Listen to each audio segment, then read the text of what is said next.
We have lots to discuss here in today's video, including some offseason trade speculation around teams like the Vancouver Canucks, Minnesota Wild, and the Pittsburgh Penguins. Plus, we learned the compensation today for offer sheets in case teams want to be creative like the St. Louis Blues did last year. We're going to talk about some prime candidates, including guys on the Edmonton Oilers and Toronto Maple Leafs that might be tempted by other teams to try to offer sheet them this season and what it might take, what it could look like, and see how that could all work out. Plus, we get some big news from the Stanley Cup playoffs. Big game last night for Edmonton, for Winnipeg and Dallas. Plus, the Florida Panthers minority owner has been indefinitely suspended by the NHL for some social media conduct. We'll discuss what went down there, plus some updates on some coaching vacancies, including the latest on Rick Tocchet, Ken Holland, the Vancouver Canucks coaching search, and more coming up next.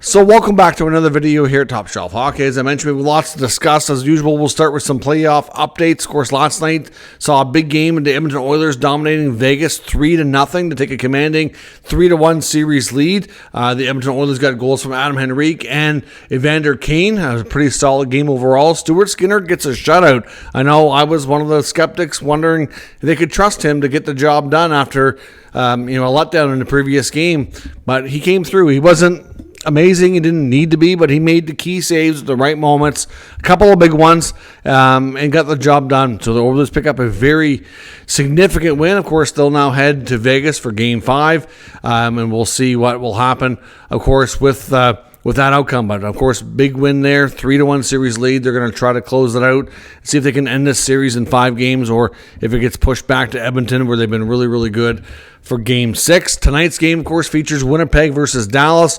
We saw the Dallas Stars take an early 1-0 lead on another weak goal by Connor Hellebuyck on the road in the playoffs. The story continues. Nikolai Ehlers later tied the game up for the Winnipeg Jets, and then Mikael Granlund got a second of the game for Dallas in the second period, which is just currently in the second intermission. So we'll see how that one plays out. Huge game for the Jets, especially trying to get the series tied up. If the Dallas Stars win, they'll take a commanding 3-1 series lead, just like the Oilers did last night on Vegas. Now, of course, another big incident that went down between the Florida Panthers minority owner, Doug, I think he pronounced his last name Sifu, it's C-I-F-U, with Maple Leaf fans on social media, on Twitter, or X, I guess, in the last 48 hours here. I'm not going to say exactly everything he said because it was some pretty nasty stuff. But, yeah, he's not, of course, Vinny Viola's the majority owner. But this guy is the minority owner. He's been indefinitely suspended and is going to require a meeting with Gary Bettman in person to have his status reviewed. For now, he's not allowed to be at games, not allowed to be around any team activities or anything of that nature. Said some pretty inappropriate and offensive things. Referred to one of the people who's interacting with as an anti-Semite. Referred to them, of course, being in Canada. I think he called them something along like the 51st state losers or something to that effect. But some more vile language in it I'm not going to repeat. But yeah, not a way you want to be engaging with fans if you're, really, nobody should be doing that stuff, especially somebody who's supposed to be a professional and one of the owners in a National Hockey League team, calling the opposing team's fans losers, or crying, or let alone accusing them of anything racial or otherwise. It just, I don't know, this is extremely immature, shocking to see, but he will certainly be punished. Like I said, he's indefinitely suspended until he meets with Gary Bettman in person. So not a good look at all. He did put out a statement afterwards apologizing for his conduct, but it's a really, really bad look. Now, a bunch of updates regarding some executive openings and coaching hirings. It is expected at this point that Ken Holland will definitely be the next general manager for the Los Angeles Kings. The last time we talked about this, I said the expectation was, and it was trending in that direction. Reports now from NHL insiders are saying that Holland is basically in the process of finalizing his contract with the Los Angeles Kings, and it should be a press conference on Thursday. I would suspect the team probably announces it to confirm the news tomorrow, but it may not be. Definitely within 48 hours or less. Because usually you see them having a social media announcement and then follow it up with a press conference either later in the day or the following day. So we'll see. But Ken Holland is definitely heading to Los Angeles. There were reports today saying that Lou Lamoriello was spotted in the Buffalo airport. I've seen the picture that was shared. I don't know how reliable that is, but certainly people wondering if he might have traveled to Buffalo to talk to the Sabres. We know that they were in the market to add a senior advisor type of role above Kevin Adams. All indications are, though, that there's still a possibility he may remain with the Islanders in some kind of advisory capacity, considering how much the ownership there really loves what he's done, even though the team has been so mediocre for so many years. You think they would want to move away and go in a complete new direction, but and they still might, I guess. But there's been lots of conflicting reports suggesting he may stick around in some role. But again, I'm not going to say that those reports in Buffalo were accurate. From what I could see, it was really hard to tell. Certainly nothing concrete at all. But I guess just something to watch for, see if we get any updates or hear any more about it. There was a cryptic post from John Buccigross of the ESPN, and he's done this a few times. He's certainly known for his cryptic post on X when he has some intel, and it sure makes it look like Rick Tocchet is going to be the next head coach of the Philadelphia Flyers. Now, of course, we knew early on that when Tortorella was first removed from his post, that speculation started already that Tocchet might want out of Vancouver and that he might be heading there, considering the history with the franchise, and that he would be right at the top of Danny Briere's wish list for the next head coach for the Flyers. And it sure looks like it's trending in that direction. We know he left Vancouver for a variety of reasons. I think a lot to do with the drama and the headaches and everything that the team went through this past year.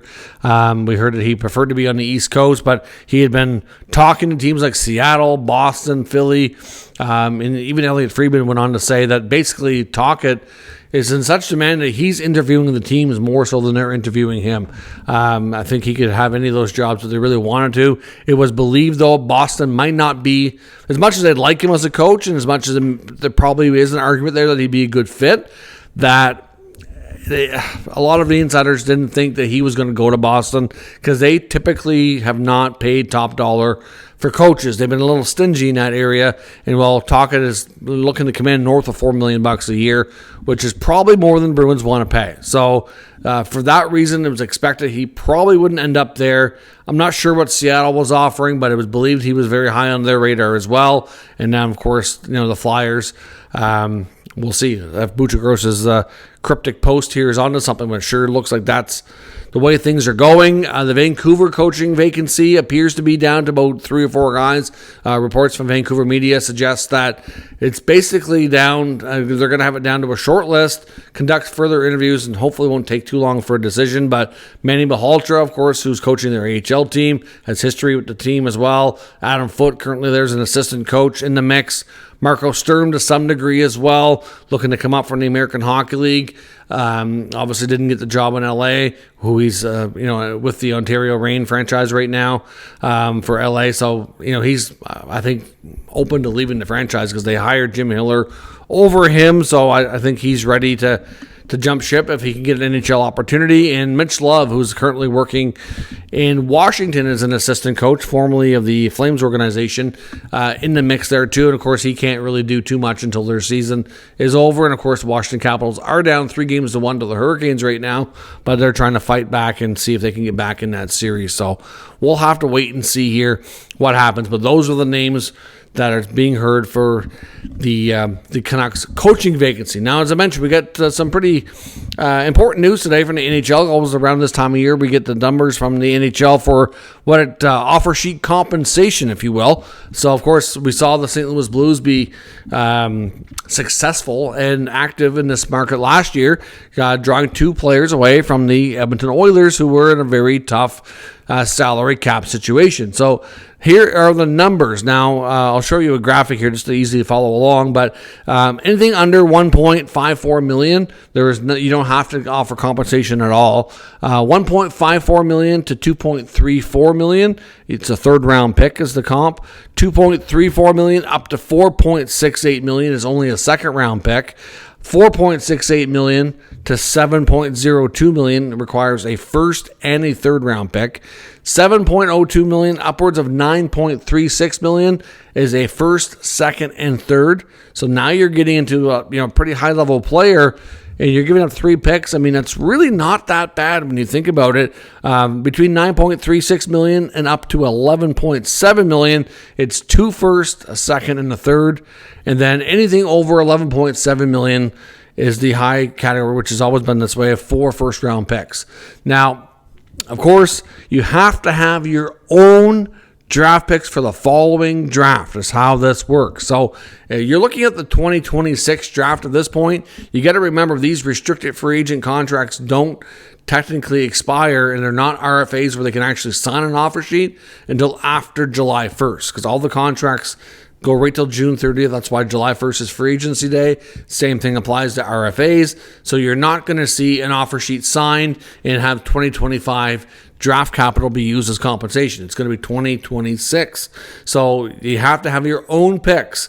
Now, if you've already traded a first, second, or third round pick that you need to do this, you could see what the Blues did last year. They had to go out and reacquire one of their picks. So they did that. It can't be another pick from another team that you've picked up via trade. It has to be your own. So a couple of names that are the most common ones out there that we're hearing in the RFA world that teams could target. Now, it doesn't mean it's going to be successful. They're just very good players that have had very good seasons, and you know that their teams are going to be somewhat of a tough cap situation, and we could see more of a predator style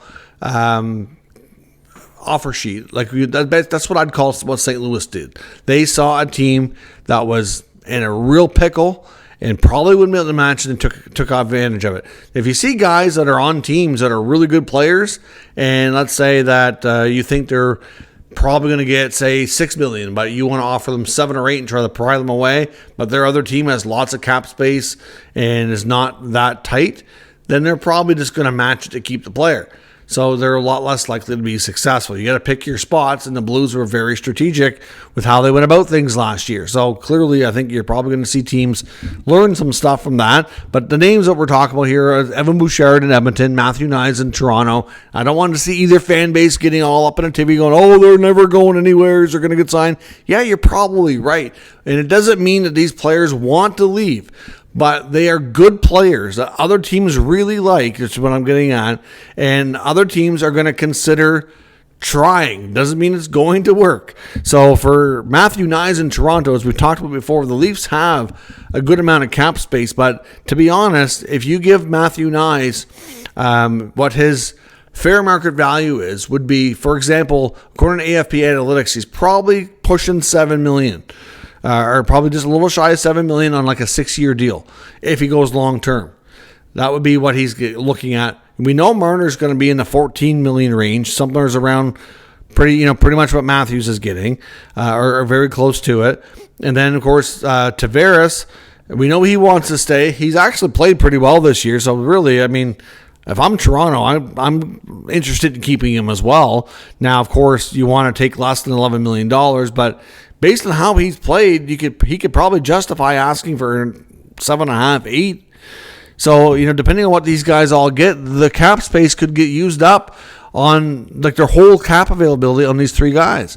And they still have other holes to fill. So they don't have a great cap situation.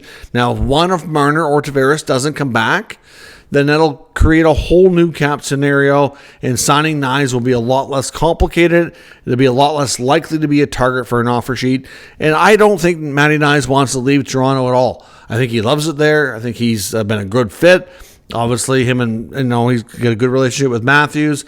Him and Matthews, both from Arizona. I'm sure they spend time together training in the offseason. They've been good line mates. Like, why would he want to leave? He's got a really good thing going there, right? So I don't suspect that's going to happen, but money does talk. If a team comes calling, and let's say they go into the 9.36 range, so you're at a point where it's a first, second, and third, you're just like a buck under that, so that's the cutoff. And let's say Toronto's offering 6, 6.5, or maybe less on a shorter term deal. That's a significant increase in money, and it might be enough money that he might have to go, geez, I don't want to go, but that's a lot of money. right? So that's how you kind of pique their interest. So it doesn't mean it's going to work, but he could be a target. And obviously the Marner and Tavares situations will have a big role in the overall cap situation and determine that. Of course, we know that McDavid's due a contract extension this year will be one of the biggest things the Oilers do, one of the biggest things the league sees this summer as well. They get Draisaitl done before. Now it's McDavid's turn. And, Bouchard could easily be $10 million. And I know for some fans that's going to be crazy. I know from a defensive standpoint, he kind of drives a little crazy at times, but offensively, he is one of the best, and losing him would be a major blow to the team. So if you look at the category of, 9.36 to 11.7 to give up 2 firsts, a second, and a third, like these are defensemen that you probably can only get through the draft in most scenarios. So to give up that for compensation and get Bouchard and sign him to a longer-term deal at $11 million, that is not that bad, I don't think. Because really, I think you'd have to go to that level to stand a chance. Because I think the Oilers probably going to be talking in that 10 million range. So, if you go up 11, 11.5, 11.7, you might stand a chance. You just never know. Because obviously, like I said, they've got to get McDavid done. They're going to be on the lookout for offer sheets, make sure they're protecting themselves. But, they're going to be a team like they were last year that might be susceptible to a Predator style RFA offer sheet where a team swoops in here and says, yeah, you know what, you're taking a little long to get this done. We're going to give you this kind of money if you want to come to our team. And Bouchard's a guy that a lot of teams would want. So, again, doesn't mean either of them are going to be successful, but they're just a couple of the top names you hear about when you talk about offer sheets. But there's lots of other RFAs out there that are also going to be interesting to watch. But we'll see what happens. That's the compensation. That's a big part of information to have for the offseason. Trade talk around Vancouver. We heard an interview with Connor Garland today on the Donnie and Daly show, and Rick Dhaliwal asked him about signing long term, and he didn't really sound all that interested, to be honest. He talked about how he's really good friends with Brock Besser, and they've gotten a lot closer, especially in the past years, hoping he'll figure out a way to stay. But if Besser doesn't stay, which is the expected outcome right now, and then you throw in what Garland's comments were, he's been coached by Rick Tocchet for a large portion of his career, so we don't know how he's going to be with another coach either. But yeah, Garland was asked point blank, so do you like you've enjoyed your time in Vancouver? And he's like, oh yeah, the city's been good. I've enjoyed my time there. But they're like, so would you want to sign an extension this offseason because you are eligible?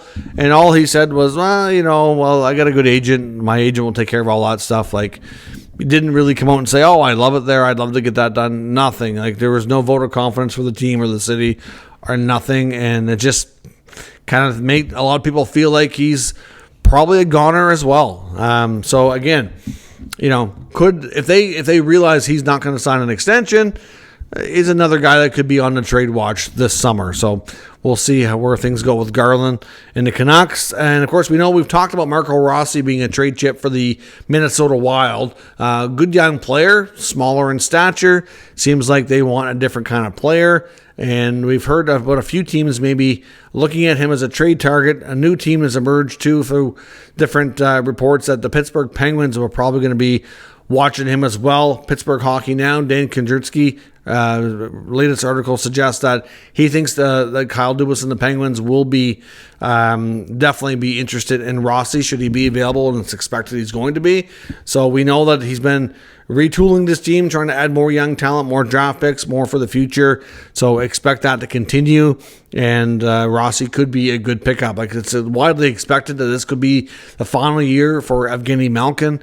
Expected to either retire or head to the KHL after this season. His contract is set to expire, and that they're going to have a big hole in their lineup. And Rossi might be a great fit, be able to learn from the best in Sidney Crosby. So, we'll see what happens, but expect Pittsburgh to be in on him as a potential trade piece as well. So let me know your thoughts on all of today's news and rumors down in the comments. We'll discuss further. If you're new to the channel, of course, make sure you subscribe and stick around. We'll keep you up to date with all the news, rumors, and analysis of all 32 NHL teams. Thanks for watching. I'll catch you next time.